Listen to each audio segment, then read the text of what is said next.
On June 11th, 2026, the absolute biggest commercial event in the history of organized sport kicked off across 3 entire countries. We're talking 48 teams, 16 host cities, 104 matches. But there's one number that completely dwarfs all of those: $11 billion. To really wrap our heads around how massive that is, let's look at it this way. That $11 billion is what FIFA expects to pull in from just this single World Cup cycle. To put that into perspective, the entire NFL, literally the most lucrative sports league on earth, makes around $20 billion across a full season with 32 franchises. FIFA is producing more than half of that in just 6 weeks, once every 4 years. So here's the billion-dollar question that nobody actually answers when they throw that number around. Where does all that money actually go? Who walks away rich? The players? The cities? The sponsors? FIFA itself? Well, the answer is way stranger than you'd think. And the people you'd fully expect to cash in the most, they mostly don't. Stick around because by the end of this explainer, we're going to reveal the single biggest winner of World Cup 2026. And spoiler alert, it's not a team, it's not a city, and it's certainly not a player. So let's follow the money trail. We'll be breaking this down into 4 parts: FIFA's cut, the 48 teams, the host cities, and finally, players and clubs. First stop on the trail, Section 1, FIFA's cut and the nonprofit that banks billions. Let's start right at the top. The money flows directly into FIFA first, and it arrives through 4 main pipes. The biggest one, broadcasting. We're talking TV and streaming rights. For this cycle, that alone is worth roughly $4.3 billion. It's by far the largest single chunk of the pie. Coming in second is ticketing and hospitality at around $3 billion. Third, you've got sponsorship and marketing.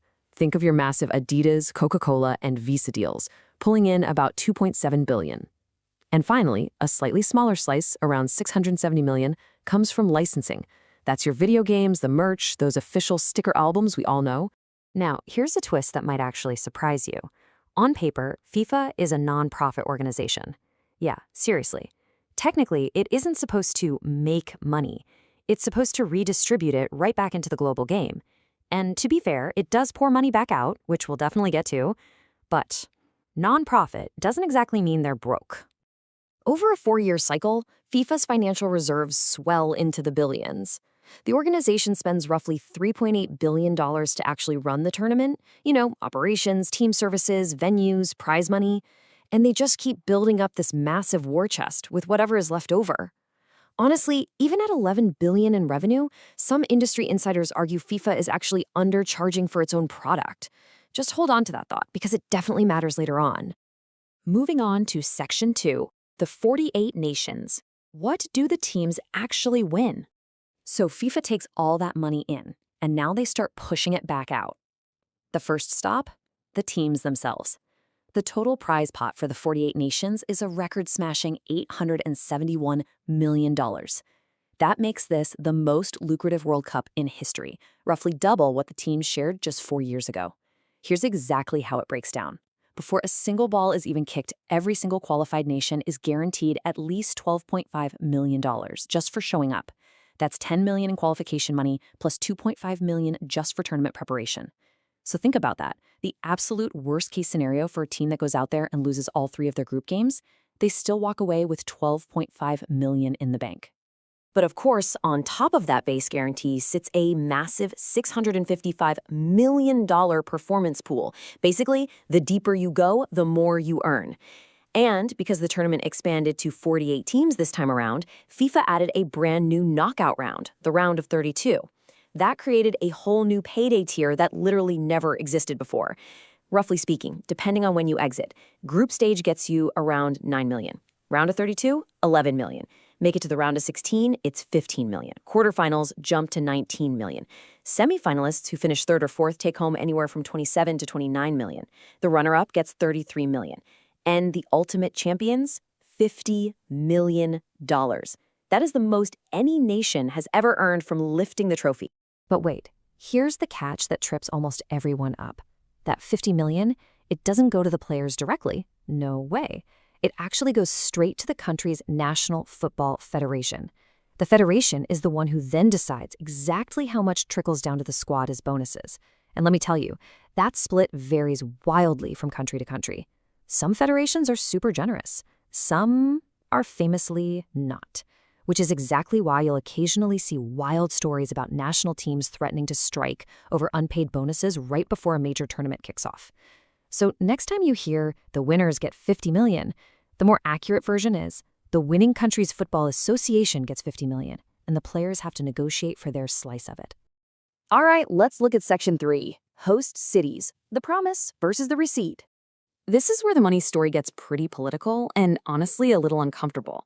FIFA's initial pitch to the host cities was just enormous. The projection was a $30.5 billion combined windfall for the three host nations, up to $40 billion in extra global economic activity, and a staggering 824,000 local jobs created. It's a huge promise. That is exactly the kind of dream that convinces a city to sign up, spend massive amounts of public money, and completely rebuild its transit and security infrastructure around a soccer tournament. But what actually dominated the headlines? The tickets. This is the controversy you really need to know about. For the very first time in World Cup history, FIFA decided to use dynamic pricing. Yes, the exact same surge pricing model you hate when booking airlines or concert tickets.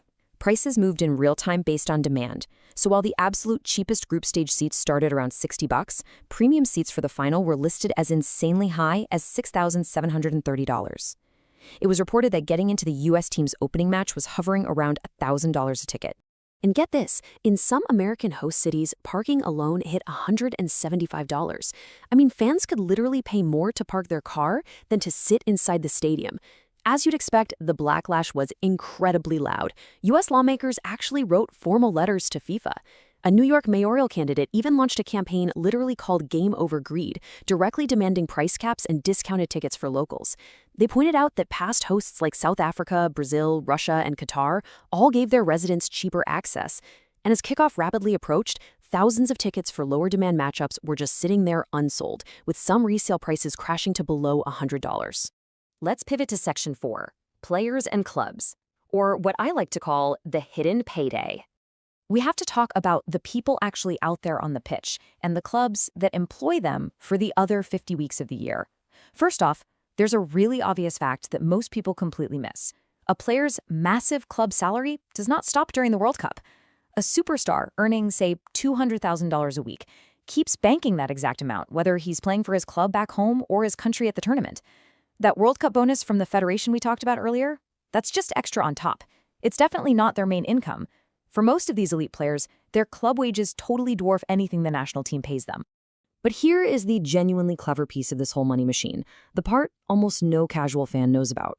It's called the Club Benefits Program. See, when a club releases a player for World Cup duty, they are taking a massive risk. Their multi-million-dollar asset could easily get injured while playing for someone else's team. So FIFA actually compensates them for that risk. For 2026, FIFA set aside a record $355 million to pay clubs simply for releasing their players. That is a massive 70% jump from the $209 million they paid out after Qatar. And for 2026, they changed the rules in a really big way.